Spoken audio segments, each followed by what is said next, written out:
Bawang merah dan bawang putih. Pada zaman dahulu kala, di sebuah desa tinggal sebuah keluarga yang terdiri dari ayah, ibu, dan seorang gadis remaja yang cantik bernama Bawang Putih. Mereka adalah keluarga yang bahagia. Meski ayah Bawang Putih hanya pedagang biasa, namun mereka hidup rukun dan damai. Namun suatu hari, ibu Bawang Putih sakit keras dan akhirnya meninggal dunia. Bawang Putih sangat berduka, demikian pula ayahnya. Di desa itu, tinggal pula seorang janda yang memiliki anak bernama Bawang Merah. Semenjak ibu Bawang Putih meninggal, ibu Bawang Merah sering berkunjung ke rumah Bawang Putih. Dia sering membawakan makanan, membantu Bawang Putih membereskan rumah, atau hanya menemani Bawang Putih dan ayahnya mengobrol. Akhirnya, ayah Bawang Putih berpikir bahwa mungkin lebih baik kalau ia nikah saja dengan ibu Bawang Merah, supaya Bawang Putih tidak kesepian lagi. Dengan pertimbangan dari Bawang Putih, maka ayah Bawang Putih menikah dengan ibu Bawang Merah. Awalnya Bawang Merah dan ibunya sangat baik kepada Bawang Putih. Namun lama-kelamaan sifat asli mereka mulai kelihatan. Mereka kerap memarahi Bawang Putih dan memberinya pekerjaan berat jika ayah Bawang Putih sedang pergi berdagang. Bawang Putih harus mengerjakan semua pekerjaan rumah, sementara Bawang Merah dan ibunya hanya duduk-duduk saja. Tentu saja ayah Bawang Putih tidak mengetahuinya, karena Bawang Putih tidak pernah menceritakannya. Suatu hari, ayah Bawang Putih jatuh sakit dan kemudian meninggal dunia. Sejak saat itu, Bawang Merah dan ibunya semakin berkuasa dan semena-mena terhadap Bawang Putih. Bawang Putih hampir tidak pernah beristirahat. Dia sudah harus bangun sebelum subuh untuk mempersiapkan air mandi dan sarapan pagi bagi Bawang Merah dan ibunya. Kemudian dia harus memberi makan ternak, menyirami kebun, dan mencuci baju ke sungai. Lalu dia masih harus menyetrika, membereskan rumah, dan masih banyak lagi pekerjaan lainnya. Namun Bawang Putih selalu melakukan pekerjaannya dengan gembira. Karena dia berharap suatu saat ibu tirinya akan mencintainya seperti anak kandungnya sendiri.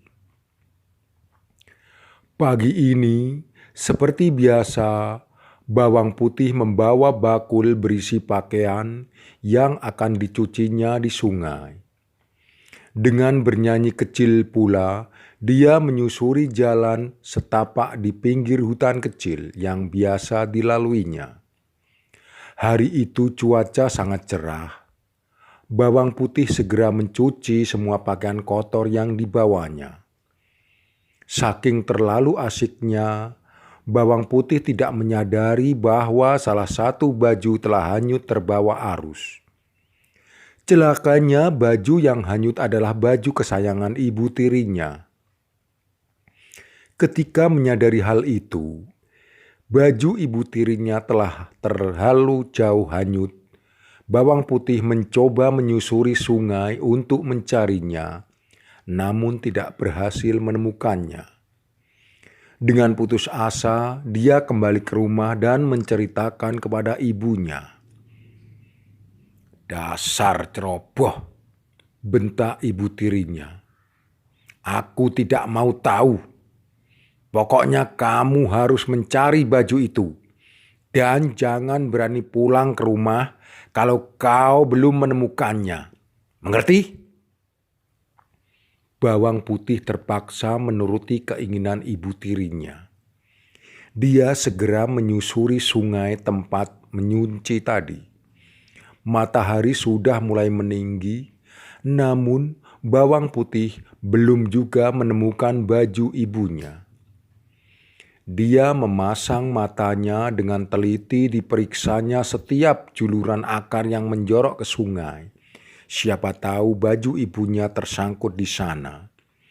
Setelah jauh melangkah dan matahari sudah condong ke barat, bawang putih melihat seorang penggembala yang sedang memandikan kerbaunya. Maka bawang putih bertanya, "Wahai paman yang baik, apakah paman melihat baju merah yang hanyut lewat sini? Karena saya harus menemukan dan membawanya pulang." "Oh iya, tadi saya lihat nak. Kalau kamu mengejarnya cepat-cepat mungkin kau bisa mengejarnya," kata paman itu. "Baiklah paman, terima kasih," kata bawang putih dan segera berlari menyusuri sungai tadi. Hari sudah mulai gelap. Bawang putih sudah mulai putus asa. Sebentar lagi malam akan tiba dan bawang putih dari kejauhan tampak cahaya lampu yang berasal dari sebuah gubuk di tepi sungai. Bawang putih segera menghampiri rumah itu dan mengetuknya. "Permisi," kata bawang putih. Seorang perempuan tua membuka pintu. "Kamu siapa, nak?" tanya nenek itu. "Saya bawang putih, Nek. Tadi saya sedang mencari baju ibu saya yang hanyut. Dan sekarang kemalaman. Bolehkah saya tinggal di sini malam ini, Nek?" tanya bawang putih. "Boleh, nak. Apakah baju yang kau cari berwarna merah?" tanya nenek. "Iya, Nek. Apa nenek menemukannya?" tanya bawang putih. "Iya, tadi baju itu tersangkut di depan rumahku. Sayang, padahal aku menyukai baju itu," kata nenek. "Baiklah, aku akan mengembalikannya. Tapi kau harus menemaniku dulu di sini selama seminggu. Sudah lama aku tidak mengobrol dengan siapapun. Bagaimana?" pinta nenek itu. Bawang putih berpikir sejenak. Nenek itu kelihatan kesepian. Bawang putih pun merasa iba. "Baiklah, Nek. Saya akan menemani nenek selama seminggu, asal nenek tidak bosan saja denganku," kata bawang putih dengan tersenyum. Selama seminggu bawang putih tinggal dengan nenek tersebut. Setiap hari bawang putih membantu mengerjakan pekerjaan rumah nenek. Tentu saja nenek itu merasa senang. Hingga akhirnya genap sudah seminggu, nenek pun memanggil bawang putih. "Nak, sudah seminggu kau tinggal di sini. Dan aku senang kau anak yang rajin dan berbakti. Untuk itu, sesuai janjiku, kau boleh membawa baju ibumu pulang. Dan satu lagi, kau boleh memilih satu dari 2 labu kuning ini sebagai hadiah," kata nenek. Mulanya, bawang putih menolak diberi hadiah. Tapi nenek tetap memaksanya. Akhirnya bawang putih memilih labu yang paling kecil. "Saya tidak kuat membawa yang besar, Nek," katanya. Nenek pun tersenyum dan mengantarkan bawang putih hingga depan rumah. Sesampainya di rumah, bawang putih menyerahkan baju merah milik ibu tirinya, sementara dia pergi ke dapur untuk membelah labu kuningnya. Alangkah terkejutnya bawang putih ketika labu itu terbelah. Di dalamnya ternyata berisi emas permata yang sangat banyak. Dia berteriak saking gembiranya dan memberitahukan hal ajaib ini kepada ibu tirinya dan bawang merah yang dengan serakah langsung merebut emas dan permata tersebut. Mereka memaksa bawang putih untuk menceritakan bagaimana dia bisa mendapatkan hadiah tersebut. Bawang putih pun menceritakan dengan sejujurnya.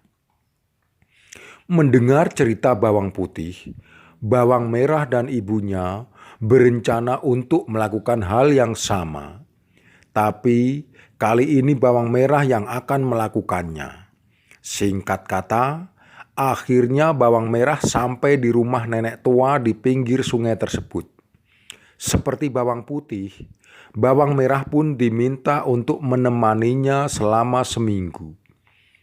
Tidak seperti bawang putih yang rajin, setiap seminggu atau selama seminggu itu, bawang merah hanya bermalas-malasan. Kalaupun ada yang dikerjakan, maka hasilnya tidak pernah bagus karena selalu dikerjakan dengan asal-asalan. Akhirnya, setelah seminggu, nenek itu membolehkan bawang merah untuk pergi. Bukankah seharusnya nenek memberiku labu sebagai hadiah karena menemanimu selama seminggu? Tanya bawang merah. Nenek itu terpaksa menyuruh bawang merah memilih salah satu dari 2 labu yang ditawarkan. Dengan cepat bawang merah mengambil labu yang besar dan tanpa mengucapkan kata-kata terima kasih, dia melenggang pergi. Sesampainya di rumah, bawang merah segera menemui ibunya dan dengan gembira memperlihatkan labu yang dibawanya.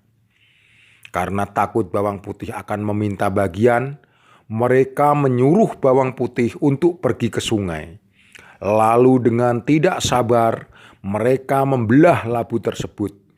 Tapi ternyata bukan emas permata yang keluar dari labu tersebut, melainkan binatang-binatang berbisa seperti ular, kalajengking, dan lain-lain. Binatang-binatang itu langsung menyerang bawang merah dan ibunya hingga tewas. Itulah balasan bagi orang-orang yang serakah terhadap sesamanya.